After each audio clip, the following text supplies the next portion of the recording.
I had that, like, I'm an empath, so I really feel what people feel.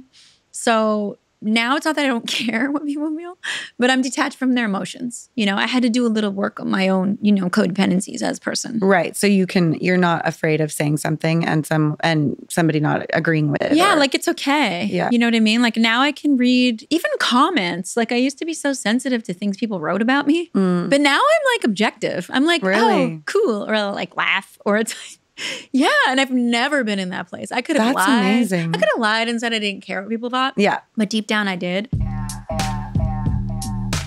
Welcome to High Low with EmRata. I can't believe Nelly Furtado is in this room right now.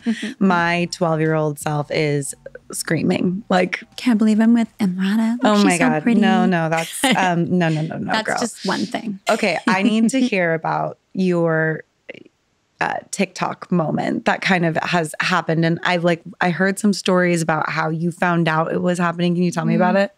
Craziness. I had a, very domestic period for like 5 years where I had my two younger children in a 14-month span. So I had one baby, then 14 months later I had my baby girl, and then 14 months later my son. So it was like, I was kind of busy, like breastfeeding and stuff. And then my 16-year-old, who at the time was 16, she's now 19, was like, Mom, your song is trending on TikTok. And I'm like, okay, what song? And she's like, Promiscuous. I'm like, okay, what do we do? I don't know. I didn't even have TikTok on my phone at the time. I really didn't. When I go dead, I go dead. Like I'm like radio silence. I love that for you. I'm disconnected. I'm like doing my best, Sade impression, just disappearing and then coming back. Coming back. And so I'm like, okay, so we did a little cute TikTok. She's like, okay, I'm going to teach you how to do the trend.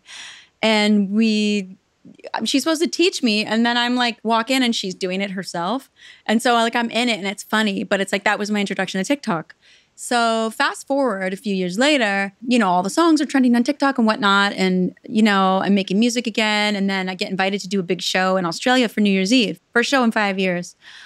And I get out there and I'm like, no, this is for real. Like I didn't really understand. Right. You were seeing the numbers, but then seeing those people. Yes. I got out and these girls, like 20-year-old girls are singing all my songs. And I felt like it was 2002 and I'm 22 or whatever. And I'm just like, this is really surreal. And I finally get it. And then of course the gratitude and excitement. And now I love TikTok. I'm like doing choreo for there. It's like a hobby. So yeah. You're such a good dancer. It's actually. Do you really think so? Yes, absolutely. Thank you. And being good and translating it onto TikTok is a specific skill. Yeah, I've always loved dance, but I always consider myself a dance groupie. But I was kind of doing choreography as a kid and stuff. But I always had really close friends who were dancers, like contemporary, like whatever. And then so now I've realized it's like a really amazing hobby for me because what happened is I've always gone to the dance studio with my friends for fun. Like when I have a day off and just like, let's just go to the studio, pick a song, like whatever it is. Like, let's pick a Bad Bunny song. I love how you're saying that you're not good at dancing. That's what you do for fun. If I did that,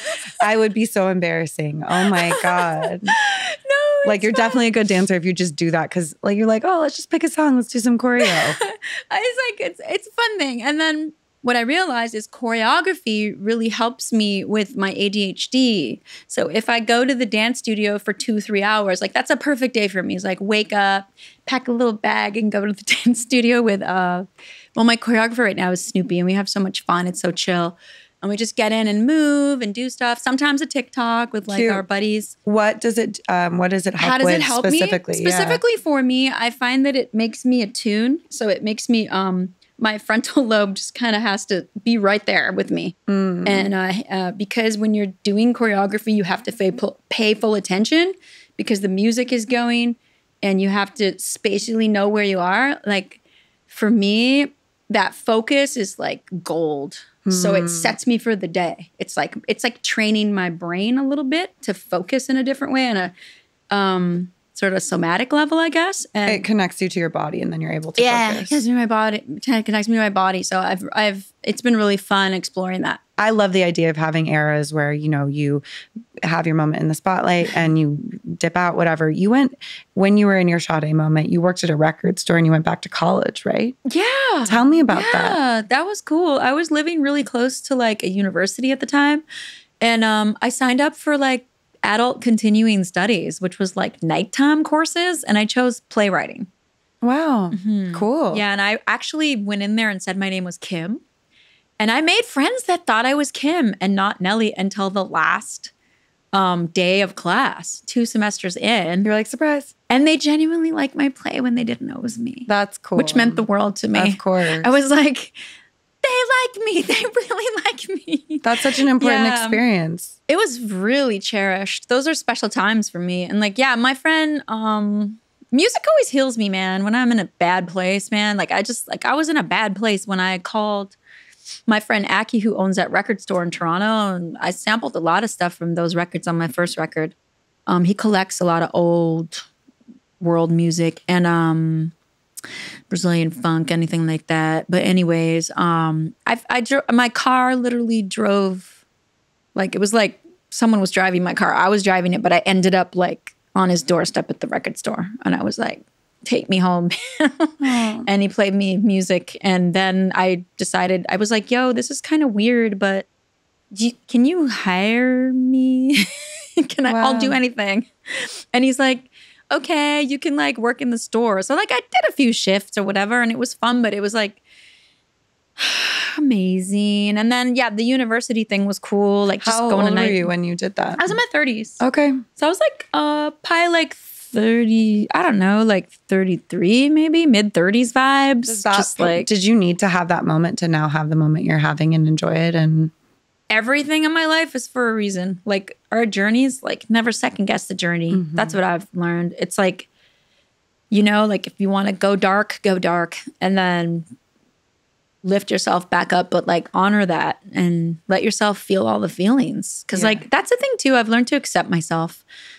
Like, just like even when I make mistakes, because I'm definitely like, we're all flawed individuals, man. We have major defects and it's okay, but that's okay. If we know them and start to notice what those are, we can kind of like improve our relationships, especially with the self. Totally, right? Which is the most important one. Yeah. So it's as a mama, but as a person too. That's so exciting. I love. So was the TikTok, I know a lot of things kind of happened at the same time to make you come out of your Sade moment. But I know Drake brought you out on stage. Sade, I love Sade as well. My son actually loves Sade. So does Drake. Yeah, I mean, whoever doesn't love Sade is crazy. Yes. So tell me about this kind of coming back into, you know, I know you have another album coming out and everything, but it was from 2017 basically till now-ish, right? Or oh my God, yeah. So 2017, I put out like an indie album. Like it was as indie as could be. Like it was like Grammy Award-winning alternative producer, like, you know, John Congleton producing. Like he does a lot of stuff for St. Vincent. It was like, I was like in Dallas and I made a lot of friends in the visual arts scene and I put it out independently. And it was an album I had always wanted to make. That was fun. And then after that, yeah, I had a family and to be honest, my daughter got me back into music. My teenager, yeah. Because we connected through music. Like I brought her to the studio one day because I was kind of, I don't know, I was going through like some personal stuff and I really needed to like get to the studio and get it out. So I got there and I brought her and I was like, whoa, like she's amazing. And she is in the music business. She's in A&R and marketing and works for record companies, but like, and she's at NYU, but like, I don't know, like I just connected and it was like, oh my God. Like, first of all, I discovered music again. And then I discovered that she loved it and it became like a bonding thing. It brought it like so much more meaning. And then I kept going and kept making music and oh my God. Well, keep going. I like your questions and I can ramble. Well, I mean, I guess like I want to talk about your sound because I do feel, I know you had this kind of indie moment, but you're embracing this dancey poppy sound. What's that like? Oh yeah. No, we're going back. Yeah. Take it back from the top. Why? We're going back. What made you want to do that? Because I realized like that people love to party to my music. So I basically had one of those like mini revolutions of the self, you know, that happens every now and then. We had that season, okay? So we had a season and I went through, you know, kind of a big heartbreak. And then after that, I was finding myself again. And I did kind of start making music again and start going out again. I was like newly single again. I'm newly single again. So I'm like out there and I'm going to concerts, shows, clubs, house parties. I'm out. I'm listening to my music. It comes on the speakers. And it clicked. I was like, wait, okay, they're playing I'm Like a Bird at like my tattoo artist's party, Rager. And people are jamming. Yeah. And I'm like, this is, okay, like take a hint, honey. People like to party to your music. People like to have a good time. And like you represent fun and dance. And there's room for all those other emotions. And I'm, of course, lovely. Love those. But I think it's something clicked in me where I realized like how the songs that are popular, how people listen to them and appreciate them, whether it's a DJ playing it before Post Malone at an arena or I'm in an actual nightclub hearing my stuff playing, seeing people dance to it. I could relax enough and be grateful enough to enjoy that and take it in and kind of like just, I don't know, something clicked where and I think I was in a place to have fun too. So I would just invite a bunch of people to the studio. We jam really late. We have a good time. I've always been highly collaborative, but it's reached like a zenith. Like I'll if you were around, I'd be like, EmRata, drop a lyric. Oh my God. No, please don't. I'm like, I know nothing. Come I know on. nothing. You know fun, something. Though. Everyone You're has enjoying that. Yeah, part. everyone has something to say, you know? I think it's also a post-COVID moment where everyone is feeling like, I want to get out. I want to whatever. I want to be connected to people. So having that feeling of like appreciating pop music, even if you, I'm sure, have had moments where you've been like, I want to be taken seriously as an artist. I want people to know what I can do because you can do it. Every musician goes through that. I think especially young women, you know, like we want to like prove ourselves. We want to show everything. I was with an artist the other day. She's amazing. And she was explaining why she wants to like write every lyric at this point and write every melody. And I'm like, yeah, I remember that, you know, too. And well, it's a reaction to not having the control, right? When you're younger and everyone's telling you what to do. Did you experience that? I don't know. I got really lucky. Like when I was a kid, even way back growing up, I grew up kind of in a small town / suburb called Victoria, Vancouver Island. So we were kind of free and wild out there doing whatever we wanted to do. And when I was 14, I'd go to jams and DJs would play.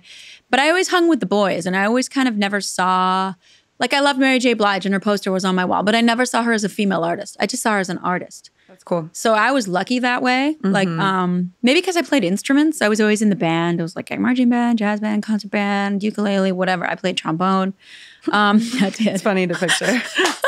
I love it. But I always put lipstick on before. Sure. Like, because I wanted to be everything. Yeah. So I would put the lipstick and then play trombone and then I would look like a clown. Oh but I wouldn't care. That's so cute. Because at least I look good walking to the concert. So I always, you know, I mix it up and balance. But like the story about being 14, yeah. So I always knew, you know, just that I'd be around a lot of boys, like, and just kind of like around that in the music business. But for me, I guess I always had a really good manager who was more like a father figure to me and really protective.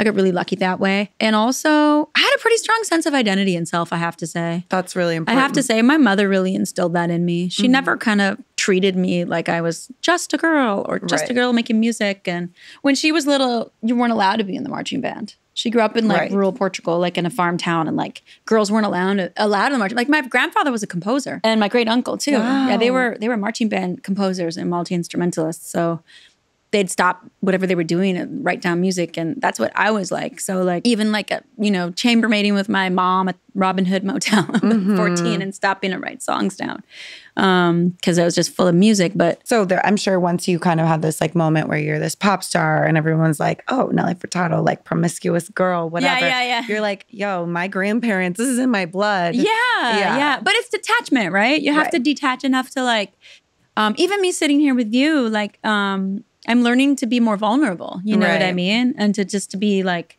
it's okay. You can show yourself a little bit. And I think songs like Promiscuous or anything like that, there is a vulnerability there too, where you have to kind of like be okay with being out there, you know, with whatever it is you were saying. You mean like being super sexy and being sexy or, you know, in control, perhaps.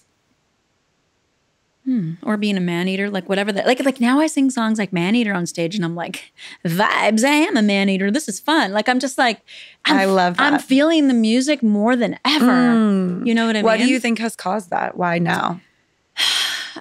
I'm 44. Like I know myself. Like I've been through it. Like I've been through, I mean, everybody has. It's like, I don't know. I just feel I'm just feeling good. I just like it's kind of I'm newly single and I have a baby too. Oh girl, let's go out. Yeah, no, and I know what that's like because you go through this phase of feeling, you know, it's beautiful, but it's very, you feel a little bit like, is this my life now forever? Where I'm going to be domesticated in a way where I'm just going to be a mom. And that can be beautiful, but it's also amazing to be able to find the balance. You have to find the balance. Like I met these, I finally have like these two really close friends who are musicians and performers and rock stars in their own right. And they're both Colombian. One's named Lito Pimienta and the other's Lisa Met from Bomba Stereo.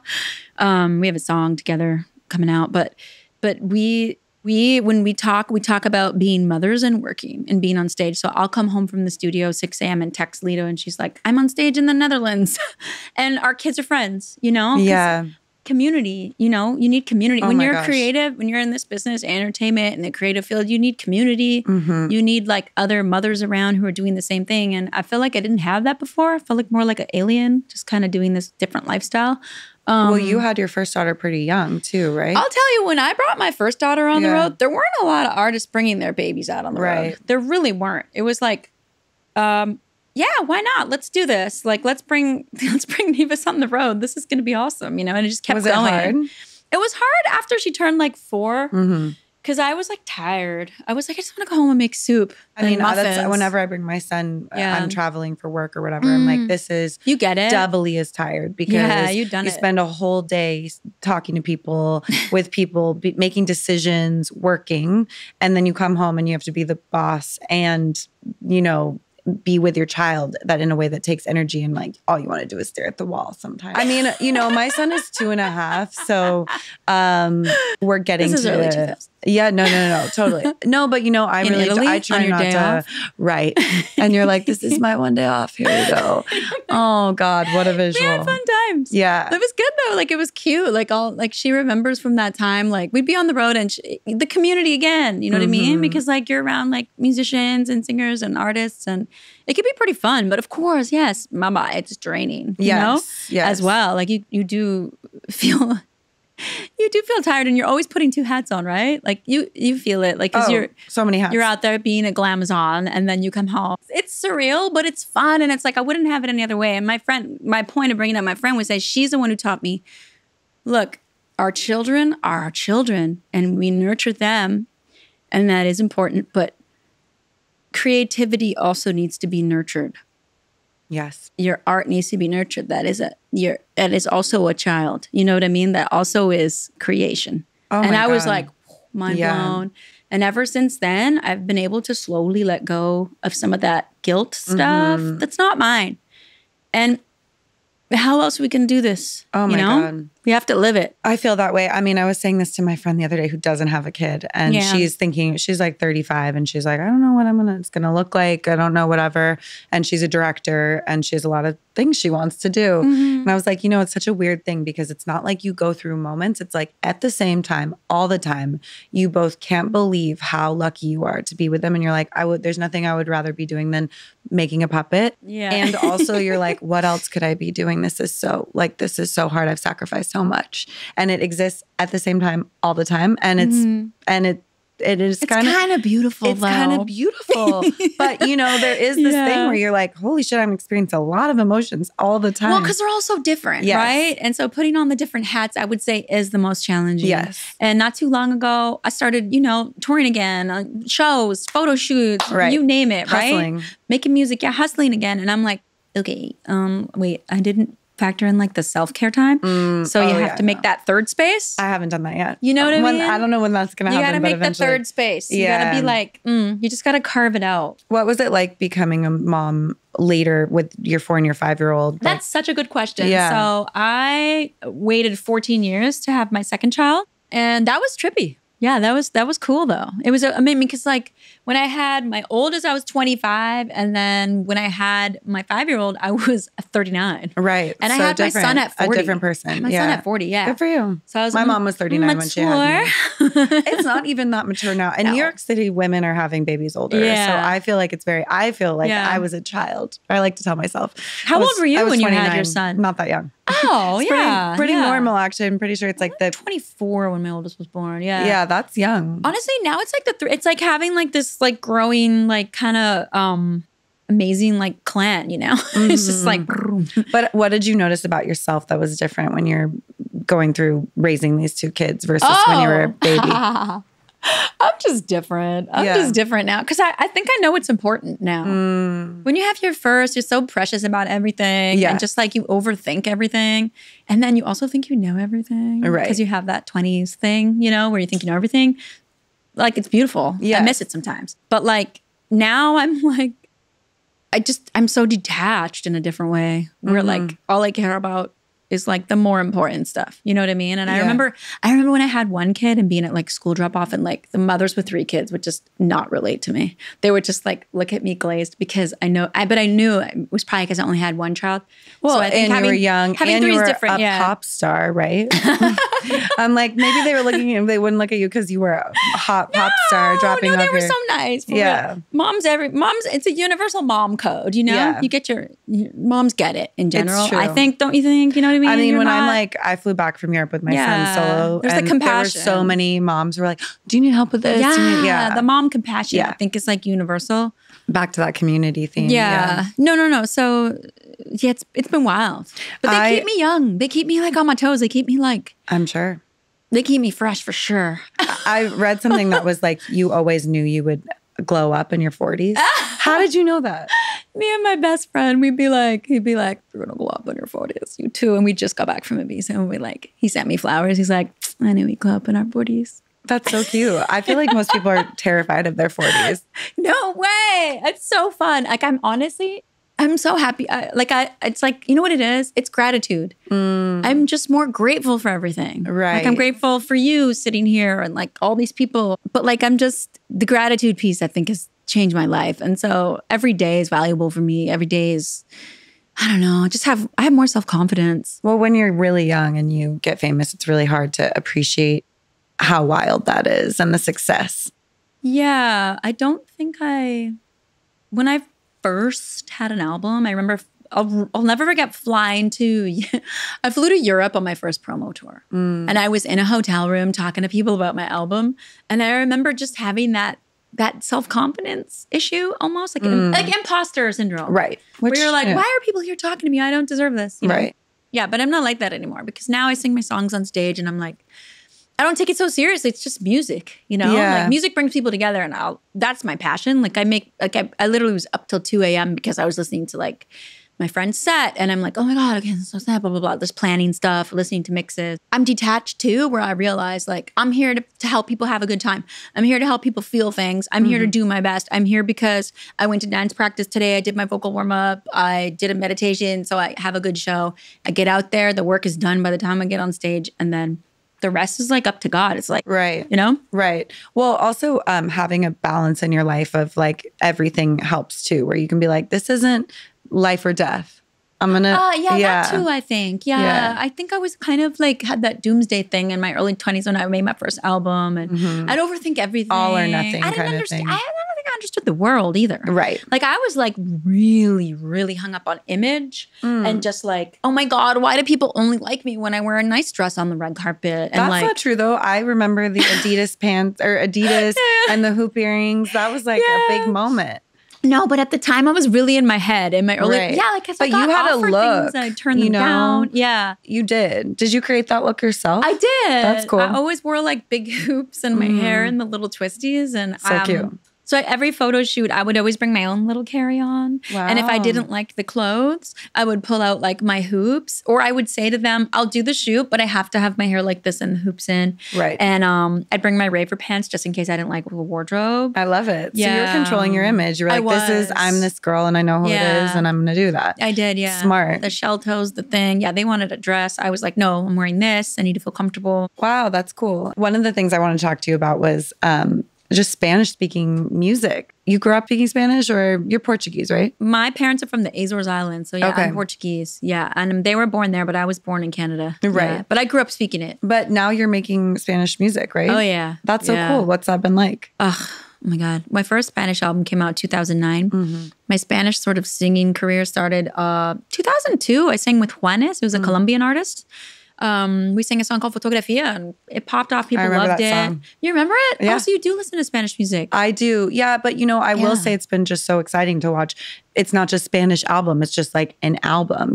People have really embraced music that isn't in English. Yeah, and finally. They can go on the pop charts and it's cool. I was waiting for this moment because back in 2000, I was listening to every language and no one even understood what planet I was coming from. They're like, what do you mean? What Brazilian music? Like, I don't get your sound. Yeah, it makes no sense. Like nobody really understood. Yeah. I mean, people did get it and like the music, but you know what I mean? No, it was a different category. Yeah. Now it's like the world's, I love that like ranchera music is having its moment globally. Like it's insane.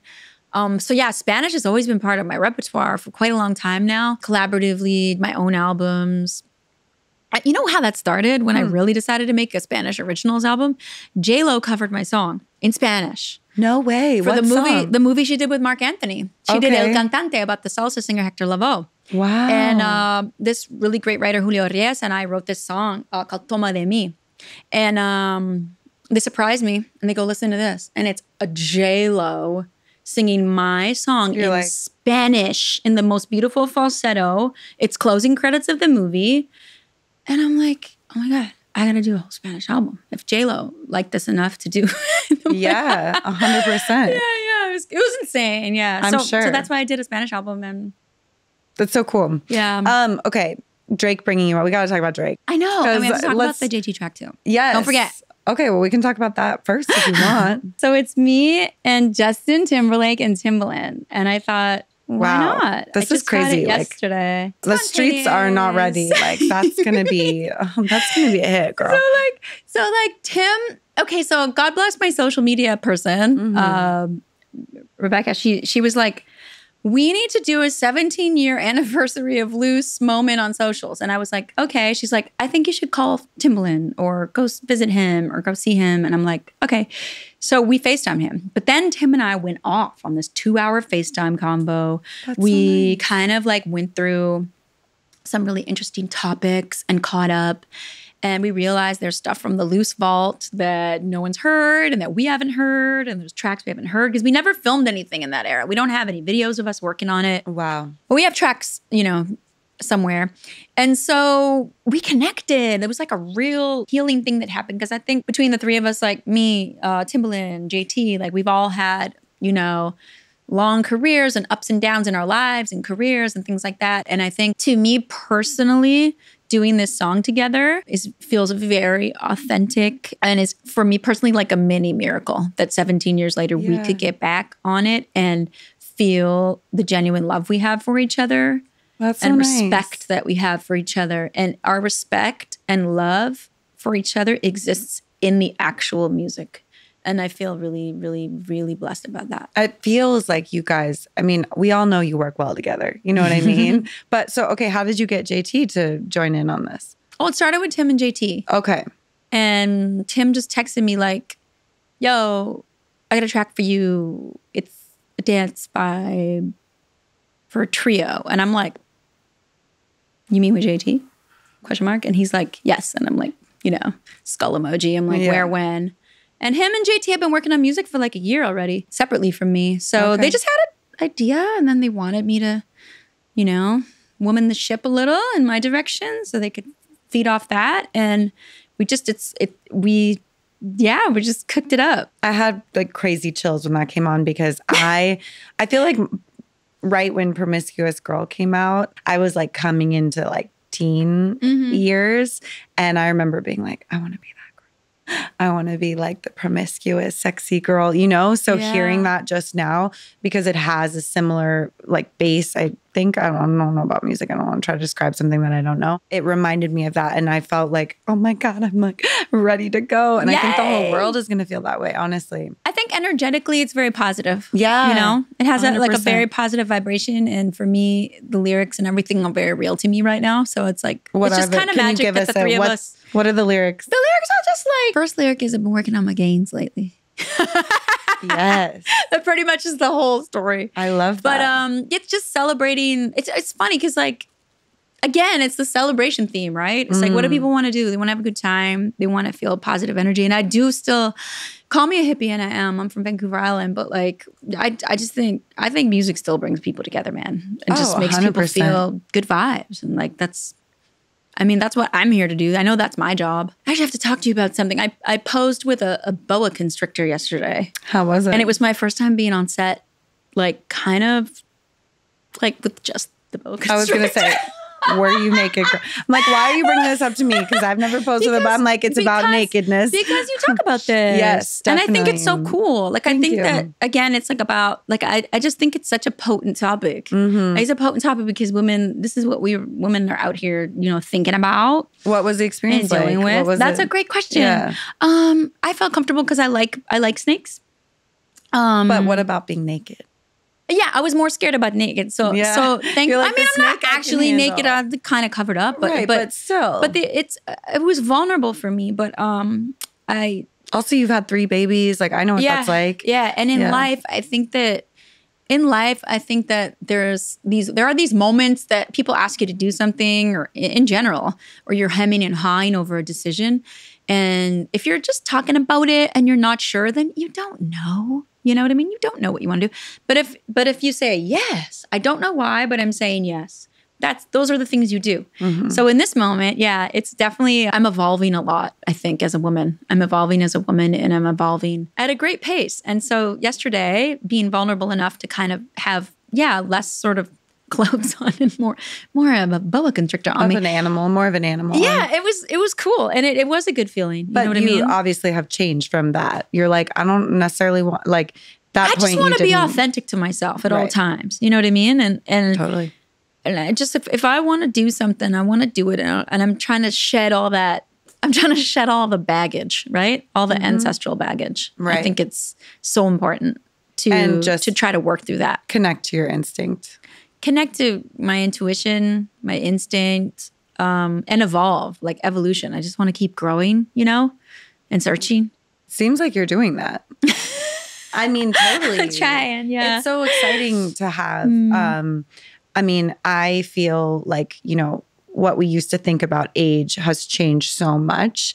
Even just in like my mom was 39 when she had me, and she used to tell people that, and they're like, jaws would drop on the floor. And I feel like now it's very normal for women to have kids later. And just the way we think about, you know, what your options are in each decade has evolved so much. And it's really inspiring to see people just doing what they want at whatever age in a way, especially for women, because I do think there's this sort of like, you know, once you become a mom, you're just a different category of woman. Culturally, that's how we see things. And I'm just so... Yeah, you're a MILF after. Yeah. And it's like, it doesn't need to be... You can just be all the things, you know? So, yeah.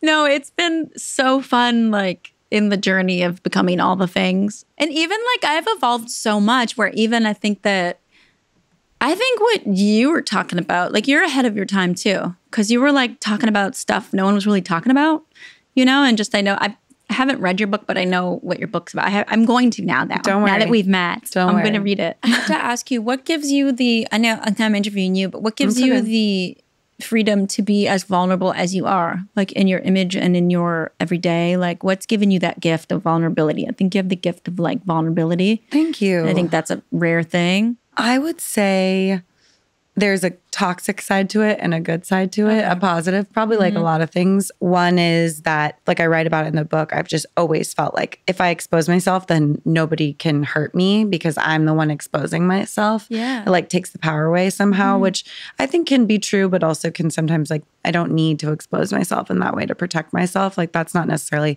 the good place. And then the other place is that's where the best connections come from in life. Whether that be through creativity or through personal connections, just being very honest and vulnerable is kind of the only way I know how to connect to people in a way that's valuable to me. Wow. So, yeah. What about you? That's amazing. You've been vulnerable too. I've been vulnerable at times, and I'm really focusing on that now. Like I'm trying to be like, and I've grown so much as a person that it's helped all my relationships. So it's helped my friendships. It's helped like, you know, whatever, family relationships, things like that. But also my colleagues, like my relationships with my colleagues have improved. People you work with. The people I work with, and make music with, because like, I don't know, I'm just like so much more assertive. I think I always knew what I wanted to hear, but I think I had baggage about it. Like I had that, like I'm an empath, so I really feel what people feel. So now it's not that I don't care what people feel, but I'm detached from their emotions. You know, I had to do a little work on my own, you know, codependencies as a person. Right. So you're not afraid of saying something and somebody not agreeing with it. Yeah, like it's okay. Yeah. You know what I mean? Like now I can read even comments. Like I used to be so sensitive to things people wrote about me, but now I'm like objective. I'm like, oh, cool. Or I'll like laugh, or it's like, yeah. And I've never been in that place. I could have lied. That's amazing. I could have lied and said I didn't care what people thought. Yeah. But deep down I did.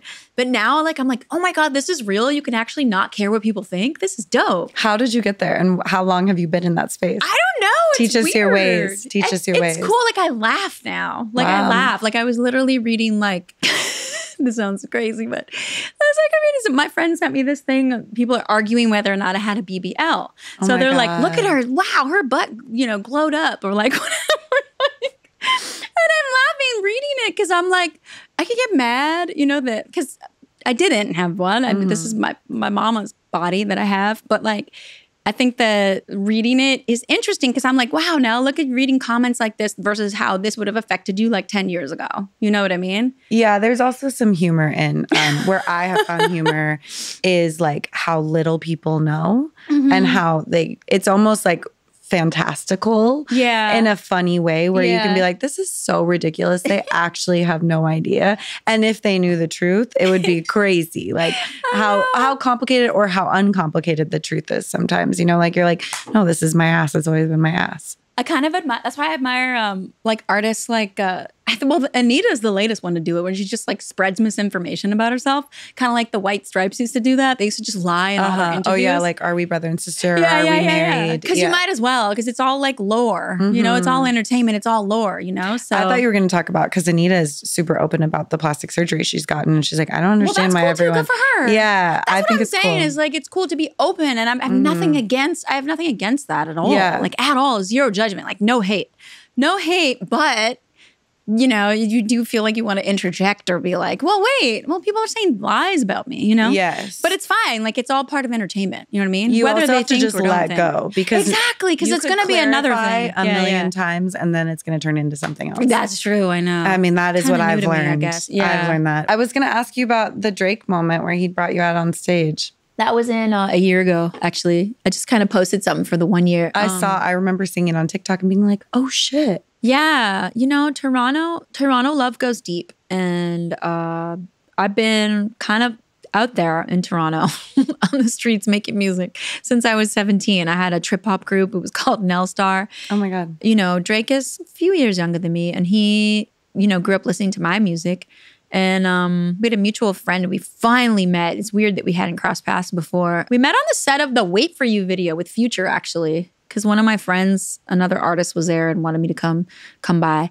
And then after that, he invited me to do that night. And I was like, I haven't performed in a long time. I'm kind of like nervous about it. And we were going back and forth about what song I was going to sing. He really wanted me to sing I'm Like a Bird. And he was like, no, you're gonna tear the house down. It's going to be amazing. You watch. And he was right, you know, because he's Drake. He was right. I went out there and remembered like kind of that it's okay. Like, this experience can be new, can be like who I am now. I don't have to, I can detach from all of the past and just do what I'm good at now. That's so beautiful. Yeah. In the video, I saw you're beaming. Yeah, I was pretty happy. Yeah, I was pretty happy. Just kind of, it was a special night too, because he had a lot of like the homies from Toronto, like the really founding mothers and fathers of like the Toronto urban sound. And, he's a good role model because he gives back. Like, he gives back to the community and shows love. And I think that again, it's the community piece. When you make music, it has to be about the community. It has to be about who are the friends, who are like the other writers, producers, songwriters, who are your people, you know, and showing love. You have to show love like to everyone. You have to show up at like the artist that's just coming out, you know, it's their first show at the tiny little club. You go to that show. And then you also go to Lady Gaga at the stadium, you know. You know what I'm saying? Like, totally. Yeah. Yeah. I mean, I think it's true. I'm sure you meet people in your industry that are on the come up and you feel like this mentoring. Like for me, mentoring gives me like mad life. Like it's just like, I love mentoring. That's cool. Who are you mentoring right now? Right now, I work with a lot of young artists from Toronto and all over. Yeah. I just like love it. Just connecting to different people who are, It's also how you stay inspired too, right? Oh, hell yeah. Yeah.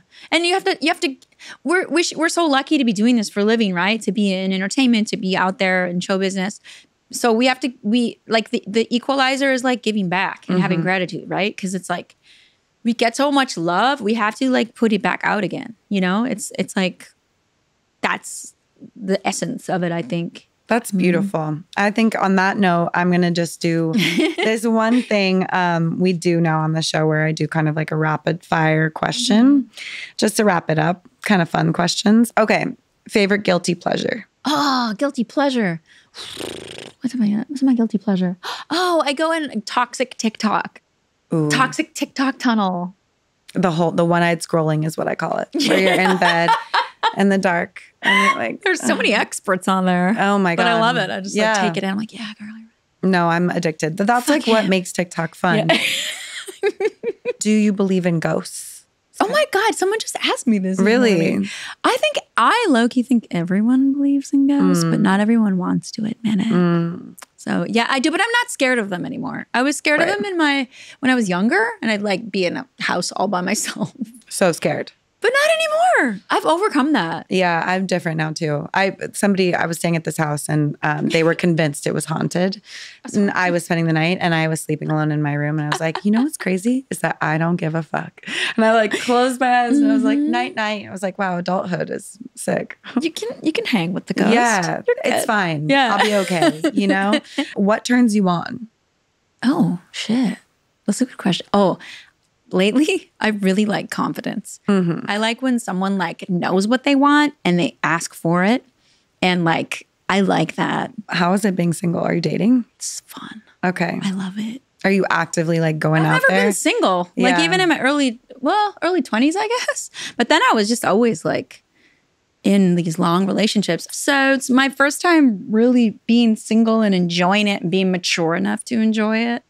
Just really enjoying it. It's so liberating and fun. And like, I'm a lover. I have a lot of love in me, you know? So it's so nice to express my enthusiasm and love and affection for people in a way that is great. Like it's not just one person who gets to soak that all up. Yeah, like I'm not tied down, which is sick. Yeah, you don't have to really do anything for anybody but your kids and yourself, right? Yeah, I've got my children, my work, and then in my spare time, I love a little joyful dating. So I went through a phase where I was like loving the dating and I was doing it, and now I'm kind of quiet and I'm like, I don't know. How long has it been? Since I've been single, it's been about a year. And then, but I would say the first 6 months, I was like, 1 year dating fatigue. Speed. Yeah. Oh, okay. Is that what's happened? Yeah. Okay. Well, yeah, because I'm now past the 1 year mark. Okay. So now I'm like, you just reevaluate.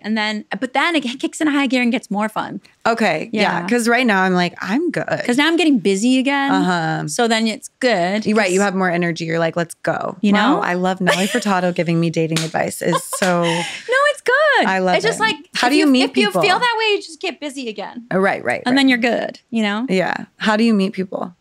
I meet people, well, same way you do probably. What? DMs. Oh my God, I love it. Maybe.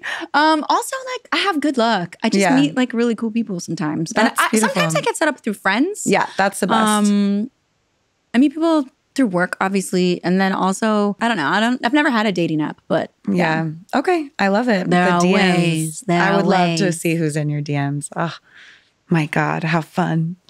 All right. What's next? I have more music that can be physically put out at the right speed. Wow. So it's like I'm literally like listening to one track that I'm trying to finish, and then like my friend will send me the other one. Like last night. You're just producing so much right now. Yeah, and some of it's in Spanish, and like it's not even recorded yet. It's like I can't keep up with my inspiration right now. That's beautiful. Yeah. That's so great. I'm like bursting with inspiration. So I just can't, like, so every time I get on stage, it's like, it's so fun.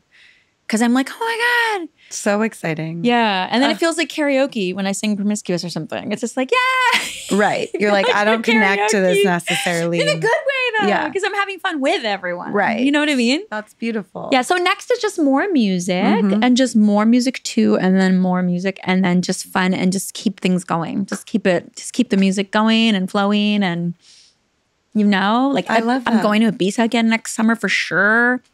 Just like watching my kids blossom and I don't know. I'm just loving life. I'm just happy to be here, man. I'm just like that's so great. What a great attitude. I feel like But I need modeling advice too, though. And what do you mean? You're a multi-hyphenate, but we need multi-hyphenate advice too. But I need modeling. I'm really bad at modeling. I don't believe that. When I get in front of a camera, you should see me. I'm like I don't know what to do. Because what models do is they make it look like they're doing nothing, but yeah. So I'm learning how to do nothing. I want to do TikTok with you. Yes, let's do it. Yes. Okay, what are we going to do? All right. Thank you so much for doing this.